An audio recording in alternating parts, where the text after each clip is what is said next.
लेकिन सरहद के उस तरफ आपको लिए चलते हैं जहां सब कुछ ठीक नहीं है।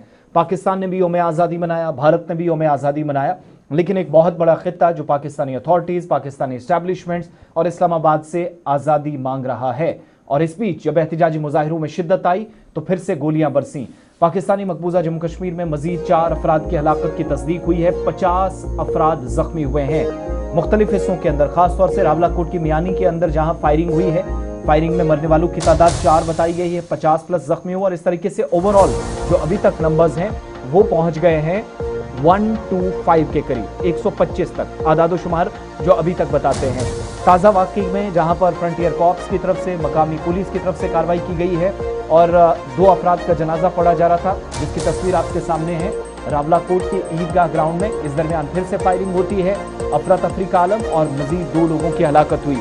असल में अब फोर्सेज ये करना शुरू हो गई हैं, जैसे जैसे वो जो एक दिखावा किया गया इलेक्शंस का, वहां से बाहर निकलने की कोशिश की जा रही है। रिजल्ट की तरफ फ्रंटियर कॉर्प्स अब वापस इस्लामाबाद और फिर कुछ बलूचिस्तान से फोर्सेज बुलाई गई हैं, सिंध से बुलाई गई हैं, वो जब वापस आ रही हैं तो रास्ते में आने वाले लोग जो एहतिजाजी मुजाहिरों के दरमियान ब्लैक फ्लैग्स पाकिस्तानी फौज को दिखा रहे थे, उनको निशाना बनाया गया। और एहतिजाज अब मुजफ्फराबाद की तरफ चूंकि मार्च रोका नहीं गया है तो अब इसको तितर बितर करने की भी एक कोशिश हुई।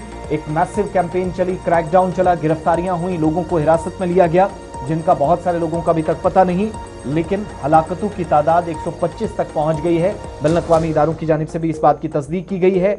इस बीच तालीमी इदारे बंद हैं, कॉलेजेस, यूनिवर्सिटियां, स्कूल अभी भी बंद हैं, इंटरनेट शटडाउन है, ब्लॉकेड मुकम्मल तौर पर है और जो सप्लाई मुख्तलिफ हिस्सों के अंदर जा रही थी अशिया ज़रूरिया वो मुकम्मल तौर पर ठप है, जिससे मुश्किलात काफ़ी ज़्यादा। मजीद 4 अफराद की हलाकत की तस्दीक हुई, जिस पर ज़बरदस्त गमो गुस्से का इजहार सरहद पार एहतिजाजी मुजाहिरीन और ख़ासतौर से कोर कमेटी मेंबरान जो जम्मू कश्मीर जॉइंट अवामी एक्शन कमेटी के मुश्तरका तौर पर एलामिया सरकार के सामने रख रहे थे, वो नाराज नजर आ रहे हैं।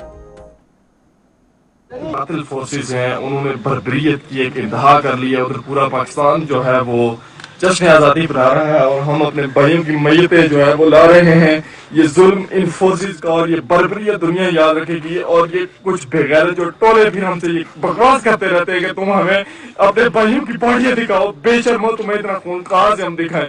ये हमारे एक भाई शहीद हो गए, मुतैद भाई हमारे जो है वो इस वक्त जख्मी है, उनको मुख्तलिफ हॉस्पिटल्स में मुंतकिल किया जा रहा है। काफिर यजीदों ने, ये यहूदियों से परली नस्ल है, इन्होंने हमारा हॉस्पिटल भी अपने कब्जे में रखा हुआ है और हालात इस तरह के पैदा किए कि जो जख्मी होता है उसको उठाने के लिए जो जाता है उसको भी गोलियां मार के ये शहीद कर देते हैं। ये हमारे जवान भाई जो देखने में जिनकी उम्र 20-25 साल लगती है उनको इन्होंने शहीद कर दिया है। आज हम इनकी माँ को जाके, इनकी बहनों को जाके, इनके खानदान को जाके क्या चेहरा दिखाएंगे कि कौन कातिल, कौन जालिम हमने ऊपर अपने बिठाए हुए हैं।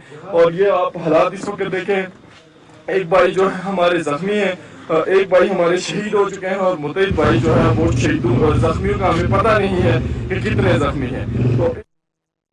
तो एहतिजाजी मुजाहिरीन कोर कमेटी के मेंबरान ने भी इस बात की तस्दीक कर दी है कि जब जख्मियों को उठाया जा रहा था तो उस वक्त मजीद फायरिंग की जा रही है, हालात अभी भी ठीक नहीं है।